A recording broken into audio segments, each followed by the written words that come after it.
تو اصل غلطی تو بہرحال اسی کی ہے جو اس طرح کی فلمیں لکھتے ہیں. اچھا میرے بھائی مفتی صاحب انڈیا کے مولانا سلمان ندوی صاحب, انہوں نے حضرت معاویہ کے بارے میں, مولانا سلمان ندوی بالکل کھسک گئے ہیں, باولے ہو گئے ہیں. ان کے لیے کھسکنے کا لفظ بھی ہلکا ہے, باولے ہو گئے ہیں, اوٹ پٹانگ قسم کی باتیں کر رہے ہیں.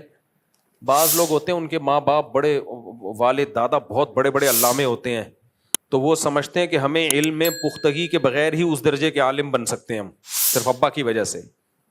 تو پھر یہ اس طرح کی چیزیں پیدا ہوتی ہیں. تو ان کے تو نہ اخلاق رہے, بات کرنے کا سلیقہ نہیں رہا, بات ایسے کرتے ہیں لگتا ہی نہیں کوئی عالم بات کر رہا ہے, کوئی محقق بات کر رہا ہے. ان کے جو باپ دادے تھے وہ تو بڑے محققین تھے, بہت شائستہ لب و لہجہ تھا ان کا, ادھر ادھر کی پھینک رہے ہوتے ہیں بیٹھ کے. مفتی صاحب لاہور کے ایک فیملی ولاگر ہیں, وہ آئے دن صحابہ اور حضرت معاویہ کے بارے میں گستاخیاں کرتے رہتے ہیں. حکومت پاکستان خاموش ہے. حکومت پاکستان اس لیے خاموش ہے کہ اس بارے میں قانون ہی نہیں ہے اور مذہبی طبقہ قانون سازی کرتا بھی نہیں ہے. ہمیں جن چیزوں کو فوکس کرنا چاہیے ان کو ہم فوکس کر نہیں رہے.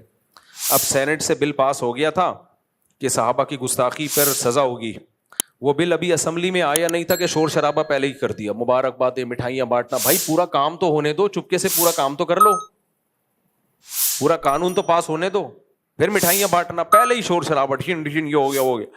تو وہ جو مخالف پارٹی ہے وہ اتنی بیدار ہو گئی کہ انہوں نے جا کے رشوتیں دے کے تعلقات کر کے وہ قانون ہی پاس نہیں ہونے دیا. ہم لوگ خود ہی پاکستان میں اسلام لانے میں مخلص نہیں ہیں, پھر ہم گالیاں دے رہے ہوتے ہیں فلانے نے ایسا کر دیا, ڈمکانے نے ایسا کر دیا. ابھی بھی ہو سکتا ہے بھائی, دھرنے دو اس کے اوپر, سیاسی تنظیموں کو چاہیے اس پہ آپ نکلیں اور بولیں بھائی یہ قانون پاس ہو کے رہے گا, تمہارا باپ بھی یہ قانون پاس کرے گا کہ صحابہ کو کسی نے برا بھلا کہا تو اس کی یہ سزا ہے. جب تک لا نہیں ہوگا مضبوط تو تھوڑی کچھ ہو سکتا ہے. قانون کی ایک بڑی حیثیت ہوتی ہے. دیکھو قادیانی بہت دندناتے پھرتے تھے جب تک لا نے ان کو غیر مسلم نہیں کہا تھا. علماء تو سارے کہتے تھے یہ کافر ہیں, قانون نہیں کہتا تھا. جس دن قانون نے کہا ہے نا اس دن سے قادیانیوں کا دکان بند, پتہ ہی گول ہو گیا. تو ملک کے لا کی ایک بڑی ویلیو ہوتی ہے.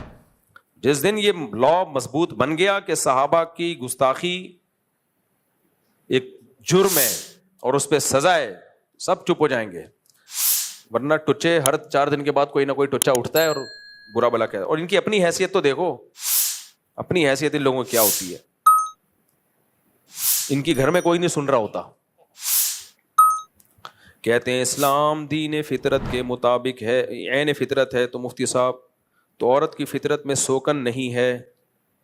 تم پھر مجھ سے 4 شادیوں کے سوال پوچھتے ہو, پھر میں جواب دیتا ہوں, پھر لوگ کہتے ہیں یہ مفتی ہر وقت 4 شادیاں کرتا رہتا ہے.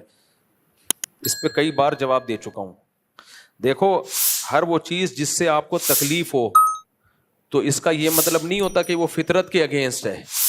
اور بھی دنیا میں بہت سے کام ایسے ہیں آپ کا کرنے کا دل نہیں چاہتا لیکن وہ فطرت کے اگینسٹ نہیں ہے.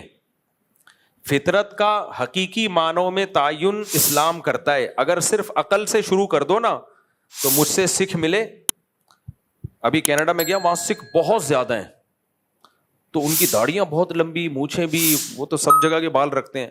کسی کے مذہب کا مذاق اڑانا مقصد نہیں ہے, ان کا کلچر ہے, وہ جانے. تو میں نے ان سے پوچھا آپ ایسا کیوں کرتے ہیں, انہوں نے کہا فطرت ہے.